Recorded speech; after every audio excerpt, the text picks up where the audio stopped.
अस्सलाम वालेकुम एवरीवन। मैं उम्मीद करता हूँ कि आप सब खैरियत से होंगे और जहाँ भी होंगे खुश होंगे। अच्छा, मुझसे बहुत बार ये क्वेश्चन पूछा गया है यहाँ पर कमेंट्स में भी, और इंस्टाग्राम में मुझे डीएम भी किया है लोगों ने कि वो मुझे अपनी एफएससी के मार्क्स बताते हैं और फिर मुझसे पूछते हैं कि इन मार्क्स के साथ हमें कितने मार्क्स एमडीकेट में लाने होंगे ताकि कलेक्टिवली हमारा एक ऐसा एग्रीगेट बन जाए कि जिस पर हमारा एडमिशन हो जाए एक गवर्नमेंट कॉलेज में। तो सबको अलग-अलग जवाब देने के बजाय आई डिसाइडेड कि मैं ये एक पूरी डेडिकेटेड वीडियो इस चीज़ के ऊपर बताऊँ। अगर आपको पसंद आते हैं then you can take admission. अच्छा, अब आते हैं कि एग्रीगेट किस तरह कैलकुलेट करना है, तो मैं आपको अपनी स्क्रीन पर ले चलता हूँ। देखिए, सबसे पहले समझते हैं कि एग्रीगेट है क्या? क्योंकि बहुत सारे लोग नहीं जानते होंगे। देखिए, एग्रीगेट सिंपल अल्फाज में परसेंटेज, जिस तरह स्कूल में जब आपके मार्क्स आते हैं तो टोटल में से आपके लिए एक परसेंटेज निकाला जाता है, तो यहाँ पर भी 100% में से एक परसेंटेज है कि आपने कितने परसेंटेज लिए हैं, तो उसको एग्रीगेट कहा जाता है। इस 100% में से एमडीकेट के मार्क्स वो कंट्रीब्यूट करते हैं ओनली 50%, यानी इस 100% का 50% बनाते हैं आपके एमडीकेट के मार्क्स। इसके अलावा एफएससी के जो आपके मार्क्स हैं तो वो बना लेते हैं 40% ऑफ योर एग्रीगेट, एंड जो आपके मैट्रिक के मार्क्स हैं तो वो बनाते हैं 10% ऑफ योर एग्रीगेट। ये क्राइटेरिया है जो पीएमडीसी वालों ने दिया है कि इस फार्मूले के मुताबिक हम एग्रीगेट कैलकुलेट करेंगे। ये कलेक्टिवली जब आपका वो लोग प्लस करेंगे तो 100% में आपका एक एग्रीगेट आ जाएगा। अब मेरा जो एग्रीगेट था वो था 92.79, और इस एग्रीगेट की बेस पे वो मेरिट लिस्ट में आपके रैंक्स बनाते हैं। फिर देखा जाता है कि आपके प्रोविंस में कितनी सीट्स हैं। अब लेट्स से मैं केपीके की मिसाल देता हूं, तो केपीके की जो टोटल सीट्स हैं वो इस वक्त ओपन मेरिट की तकरीबन 800 समथिंग है। I don't know the exact figure, तो 800 समथिंग है। तो उस मेरिट लिस्ट में से टॉप 800 स्टूडेंट्स को सीट दे दी जाती है। जो रिमेनिंग स्टूडेंट्स हैं तो उनको सीट नहीं दी जाती। आपने अपने लिए गोल रखना है कि आप मेरिट में उन टॉप 800 लोगों में आएंगे अगर आप केबीके में हैं। इस तरह अगर आप पंजाब में हैं तो आपकी हो जाती है 3000 सीट्स, तो आपने खुद को टॉप 3000 में से लाना है। ऐसा एग्रीगेट आपने लाना है कि आप टॉप 3000 में से आ जाए। तो कितना एग्रीगेट आपने अपने लिए रखना है?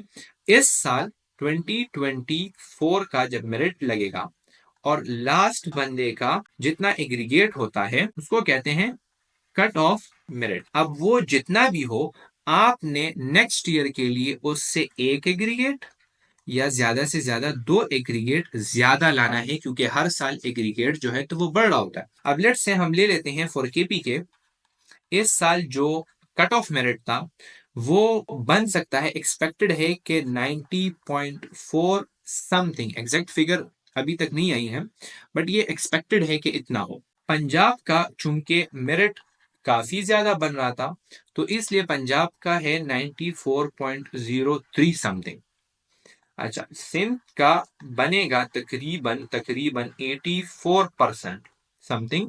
बलोचिस्तान का बन जाएगा तकरीबन 87%।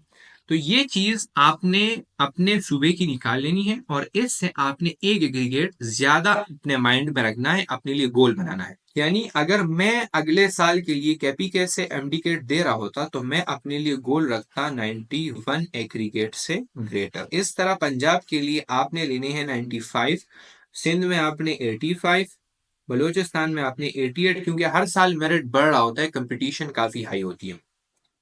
एक बार आपका एक गोल आ गया है कि इस एग्रीगेट के ऊपर मेरा एडमिशन हो सकता है, आपने सारी चीजें जो है गेस करके चलना है। ये सारी हम गेस ही कर रहे हैं। उसके बाद आपने इस वेबसाइट के ऊपर आना है, मैं लिंक डिस्क्रिप्शन में छोड़ दूंगा। इस वेबसाइट में आपने अपने मैट्रिक्स के मार्क्स लिख देने हैं यहाँ पर। अब मेरे मैट्रिक्स के मार्क्स हैं 1066, तो मैं वो डाल लेता हूँ। यहाँ पर 1100 के 1200, तो हमारा 1100 में से मार्क्स थे तो इसलिए मैंने यहाँ पर 1100 का ऑप्शन सेलेक्ट किया है।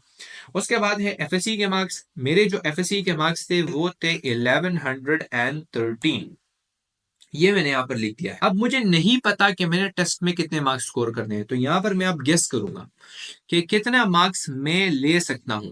अब मुझे खुद पर इतना यकीन था कि मैं 190 तक तो मार्क्स लेके जा सकता हूं, तो मैंने अपने लिए लगा लिए 190। लेट्स से 190 मैंने लगा लिए, तो ये हो गया मेरा एग्रीगेट 94.2909, अगर तुम्हें 190 मार्क्स लेता हूं। अब सेफ साइड पर अगर क्राइसिस आ जाए, मुझसे कोई चीजें गलत हो जाए, तो मैं मार्क्स अब रिड्यूस कर रहा हूं। आ जाते हैं 185 के ऊपर। तो 185 जब मैं मार्क्स लूंगा तो मेरे बनेंगे 93.0409, ये एग्रीगेट मेरा बनेगा। इस पर भी मेरा एडमिशन हो सकता है क्योंकि मैंने आपको बताया ना केपीके में आपको 91 एग्रीगेट से आपको ऊपर चाहिए, तो इस पर भी मेरा एडमिशन हो सकता है। अब आ जाते हैं थोड़ा सा और भी नीचे, खैर है इतने ज्यादा मार्क्स क्यों लेने हैं जब आपके कम मार्क्स पे एडमिशन हो सकता है। 91.7, अगर तो मैं 180 मार्क्स भी ले लेता तब भी मेरा एडमिशन 91.79 हो जाता। ये चीज आपने कैलकुलेट कर लेनी है कि आपको अब कितने मार्क्स चाहिए, 180 मार्क्स, मिनिमम 180 मार्क्स। अब इससे अगर मैं गिराऊंगा मार्क्स तो फिर मेरा एग्रीगेट, फिर मेरे चांसेस बहुत ज्यादा लो हो जाएंगे।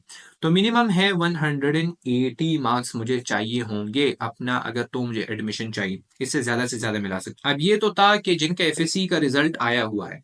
अब उसके ऊपर आते हैं कि जिनका फर्स्ट ईयर का रिजल्ट आया लेकिन सेकंड ईयर का रिजल्ट नहीं आया, तो उन्होंने अपने सेकंड ईयर का रिजल्ट भी गेस करना है इस चीज के ऊपर कि लेट से अगर किसी बंदे के आए हैं 520 मार्क्स आए हैं आउट ऑफ 550, सही है।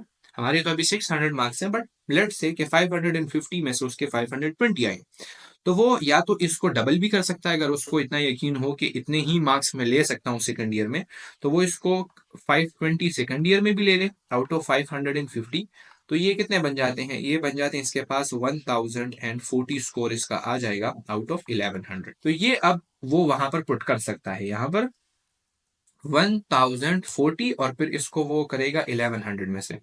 तो अगर वो 180 मार्क्स लेता है तो उसके कितने कैलकुलेट, उसके आ जाएंगे 92.5091। केबीके में तो इसका एडमिशन हो सकता है। अच्छा, अब अगर ये पंजाब में है ये बंदा, तो इसको फिर बहुत ज्यादा मार्क्स लेने होंगे एमडी कैट में। अगर हम 190 कैलकुलेट कर लें 190 के ऊपर, तो फिर बन जाते हैं 95.009। तो अगर किसी के 1040 मार्क्स आए हैं और वो 190 तक मार्क्स ले ले, तो उसका एग्रीगेट बन जाएगा 95.009। तो इस तरह से आपने गेस कर करके अपने लिए एग्रीगेट बनाना है। ये जो मैंने आपको दिए हैं, ये आपने अपने लिए गोल सेट कर लेना है कि इस ही में आपका एग्रीगेट आ जाए, इतने मार्क्स आपने लाने हैं। अच्छा, बहुत सारे लोग इस चीज से डर रहे हैं कि पंजाब का एग्रीगेट इस साल 94 पर रुक गया है, तो अगले साल तो ये 96 और 97 और 98 तक चला जाएगा, तो हमारा एडमिशन किस तरह होगा। देखिए, डरने की बिल्कुल भी जरूरत नहीं है। ये डिपेंड करता है कि टेस्ट आसान आया था या मुश्किल आया था। तो अगर टेस्ट मुश्किल आ जाता है तो वो सबके लिए मुश्किल होता है, तो फिर सबका एग्रीगेट कम ही बनता है। और जब टेस्ट आसान आ जाता है तो वो सबके लिए आसान होता है, तो फिर सबका एग्रीगेट बहुत ज्यादा हाई बन जाता है। तो आपने इस चीज के ऊपर नहीं रहना, आपने बस सिर्फ खुद को, देखें पंजाब में 3000 सीट्स है ना, तो आपने बस खुद को टॉप 3000 में लाना है। जिस भी तरीके से आपने लाना है टॉप 3000 में आपने खुद को लाना है, आपकी सीट कंफर्म हो जाएगी।